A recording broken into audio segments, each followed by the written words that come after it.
Otherwise, like, it's got some decent bounce to it, so that's kind of nice.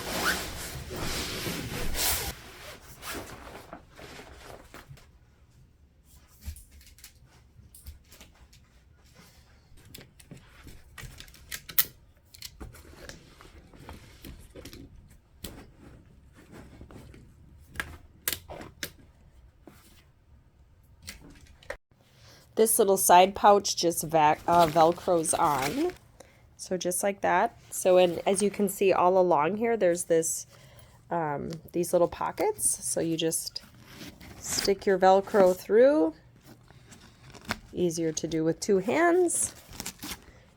And then you've got a pocket here, a zipper pouch there, a netted pouch here if you need to stick anything in it. And then you also have the carrying bag, and then don't forget to keep your rubber bands if you want to try to keep the leg sections together. So here's what the pieces look like all laid out. You have your carrying bag, you have the mat itself, and then the frame.